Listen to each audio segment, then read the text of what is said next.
guess just if we just talk to Walker, well, what did you observe in terms of his process, coming back from the ankle injury? He was talking about you guys coming and bringing him food and stuff like that to kind of check on him and stuff. What was that like? I would just say the process for him, I don't know, how he stayed mentally, strong through it, because, what happened to him, you can really go sideways. I know that dealing with injury myself, just, constantly trying to be out there when you can't, and wanting to be out there. But, he did everything he could to get back. And I think all of us as the O-line just wanted to make sure that we could be there the best way we could for him. And the effort that he put into getting back, it made it easy for us to, want to give that same energy to him, because he was already leading himself that way. And I'm just very ecstatic to see him back, because he worked really hard to get here. I know he wants to be on the field with us. And, I've known Walker for 4 years now, and he's one of my best friends. And just be able to play with him on the field again it's an amazing blessing. I'm happy he's back on the field with us. Talking of Blake and Tristan outside, they talked about just the continuity that this offensive line has moving from last year to now. Just what are the conversations you guys have? What are your personal expectations for what this starting five can achieve? Yeah, so from a continuity standpoint, I just feel like, we were very intentional with hanging out with each other, from spring to now. Me and Tristan are roommates. We're always hanging out with Blake and them. We made that a focal point for this offseason, just because, it's very important that we're very close and, we know how each other move and our little intricacies. And I think that will show this year more than ever. I got a year under playing next to Tristan now, so, I have a good idea of what he does on each play, and he has a good idea of what I do. And I feel like that experience together is really going to take us to the next step. And, Walker and Blake, they played next to each other in 2022 and some parts of last year. So I really feel like that's going to show we're much older, especially with Coach Luke coming in and, providing the experience that he has and giving us the knowledge that he has. I think it's really going to take us to the next level. Someone told me that Marcus cares more than anybody else they've ever seen, that you take losses hard, that you care. Where does that come from? And is that true? You're like the ultimate competitor? Yeah, so I would say for me, it started as when I was young, just living in a household with my older sister. She's a sore loser, and I kind of get it from there. We always were competing back in the day, and she hated to lose. And I kind of picked it up for her. I've never been a big fan of losing. I try to put my all into everything that I do, and that's our motto here is all in. You know what I'm saying? And when you put your all into something, and then you don't get the result that you want, it hits you hard. And I've always been a tough person when it comes to losing, but I've been better. I'm trying to get better with it, keeping my head high, because especially now that I'm a senior, I got to be able to lead our team when, we're in low moments. And that's what I really want to grow this year into being a leader. And when, we are down, that I'm able to keep us up and, not getting too emotional because, we're losing or something like that. Marcus, can you describe the flexibility that you guys have with you and Walker and Colin available at guard, and just all the different sort of?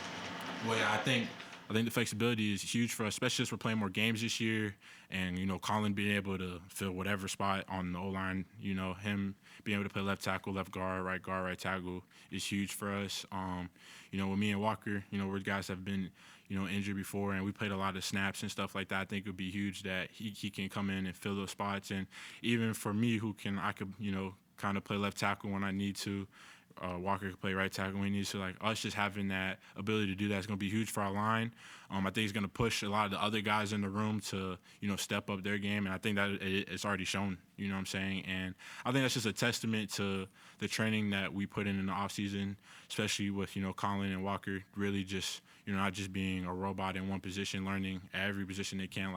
Colin could play literally all positions. So, I really a testament to his offseason work. Anybody else for Marcus? Yeah, you go into this offseason knowing this team lost 4 games last year. Talking about not making the league. What did you think to yourself as you tried to deal with, hey man, we've got to be better than this? What went through your mind about this is how I'm going to be better, this is, how I'm going to deal with these kind of failures in the future, and make sure that they don't happen again? I think the biggest thing when it comes to, going 9-4, or, even the other couple years losing 2 games in the year before losing 3, you got to change what you're doing. And I feel like, we came into this offseason saying we can't keep doing the same thing we were doing the past 3 years. And that goes with, as an O-line, being closer with each other every day, hanging out with each other, training together. That even goes with, doing more team bonding stuff as a whole team. More people not being, like leading by example, being more vocal leaders. Like, a lot of us had to step out of our comfort zone, and I've seen a lot of people do it. Like, we have a bunch of players on this team that's doing that, and I think everybody, saw after last year that we couldn't keep doing the same thing, that it's not just because we're Clemson stuff is going to happen. Like, we got to make it happen, and I think, everybody's been pretty intentional with their offseason and doing that. This is the hungriest team I've ever been a part of, and I think that's been the difference between this team and years past. When you say it's the hungriest team, what stands out to you that, because obviously you've been on competitive teams, and what stands out that makes you say that phrase in particular? I would say just we all want the same thing, and no one's doing something for themselves. And no one's doing something for themselves. Everybody, we're all competing, to get to the end. We're all competing to finish the best way we possibly can, and everybody's training with that in mind. It's not, everybody's just training for themselves, to show off for themselves. It's not like that. And that's why I say we're the hungriest team, because it's a very collective thought process that we're all going through as we're training through the off season. Is that a result of last year's results and the adversity you guys went through, or is that maybe even Luke? Is that Coach Luke? Where does that come from? I would say that's more a result of last year, because it's the whole team. It's not just the offensive line. It's everybody trying to change how they're moving and really buying into what we're trying to accomplish, and it being a one-team goal, not a personal goal. Does it help that you're close to Jake and that you guys can kind of bounce things off of each other? He's not an offensive lineman, that you guys... I think the best thing about being close to Jake is that I can trust that he's going to keep it real with me. I think if you meet Jake, he's one of the most real people I've ever met, and he holds me accountable more than anybody else. And that helps me, because when you're older, a lot of young guys might not want to say something to you, but I can always count on Jake to say something to me, and he'll say something to anybody. And I think, as us trying to lead this offense and him being transparent all the time, no matter what, it's really going to help the young guys grow, and also, keep the older guys accountable to setting the standard and upholding the standard as we go through the practice, as we go through games in the season.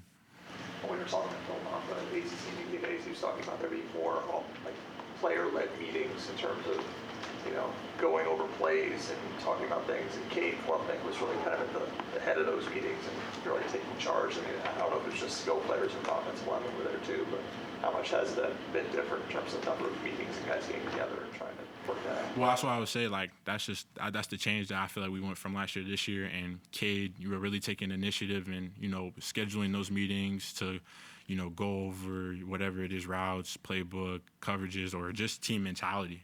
And I think, a lot of other people on our team, whether it's other position groups, O-line, receivers, DBs, linebackers, have really been trying to, take that and do it on their own. And I feel like that's going to take us a long way, because I think one thing Coach Sweeney's always big on is that we're a player-driven program. And I think we're really trying to, show that. How often were those meetings? About every week, once or twice a week. And that was a lot more, I guess, than in the past. I guess. How many meetings per week did you have? And we were having, I'm talking about, we were having meetings where it's Cade coming talking to the whole team, So I think that's been the difference with this team this year. Coach Lee was saying Tristan Lee has kind of emerged as one of the bigger leaders on the team. I guess, how would you describe kind of his presence and why he's become that guy? Well, just a guy that cares so much. I mean, from the moment he's got here, he's always been very serious about the work that he's put in. And now that he's in the role that he's in, I think he has the confidence to come out, because he's a vocal guy. He's very passionate. He's emotional, and he really shows that. And he's very authentic. He feels the way he feels, and is very genuine, and it comes from a good place. And he just wants to see everybody do great. I've never seen someone, be as genuine as he is, and talk and move with the passion that he does. And, as his roommate and as his best friend, like, I can say, like, it's a blessing to be that, because he instills that in me. Because, I'm not a huge talker, and he kind of, has tried to, push me to be more vocal and lead like I should, because, I have that voice, and he's giving me that confidence too. So that's a real testament to him. He's doing an amazing job in leading. I mean, he's the most hyped guy on our team, for sure. I think anybody would agree with that. I mean, he starts off every meeting hyping up the whole team. That's just the type of guy he is, and I'm just very excited to play next to him, and I think everybody on this team appreciates him a lot. How does he hype everybody up? It's one of those things, you just got to see it, and you just feel the energy that he comes with. He's going to get up. He's going to start talking. You're gonna start jumping around. I mean, he's just that type of guy, and I love that about him because we have. I can't say we've had that in the past. We haven't, and he's just different. And I think that's what we needed, something different, and he's bringing that to the team. And I think it's having a very positive effect on the whole team. Everybody respects him, and he earned that, and he has the right to do what he's doing, and I'm glad that he does it the way he does. With the starting center battle, is it kind of difficult to playing along a different center each time with them getting different reps with the line, or how does that work like for you guys? I mean, I don't think it's that difficult. I mean, especially for me. Last year, they were doing the switch out with the tackles. My freshman year, it wasn't Will Putnam, it was someone else, and then it was Will Putnam my sophomore year, So I have a good idea of a lot of them play. Ryan's been here since I've been here, so, I know how to play next to him. I know how he plays, and that's been really cool. And he's doing a very good job of, progressing and getting ready to play the season. Harris, I played next to him as well. I watched him play. Me and Harris watched film together. So, I have a good idea of how they move, and I just try to make sure that I can help them the best way as possible. So I feel like I'm in a position now where it doesn't matter who I'm playing next to. Just I know to get my job done, and I know that I can help the guy next to me if they don't. And for the most part, Ryan and Harris do a great job. They know what they do, and there really hasn't been any struggle, playing next to them, regardless when they're switching out constantly. When you say help, what does the helping mean? Whether it's IDing correctly, which I really don't have to do that often. They know what they're doing really well, but I would say just confidence, making sure that they're out there doing the right thing, instilling that confidence in them, telling them that I got their back through it all, and not having to think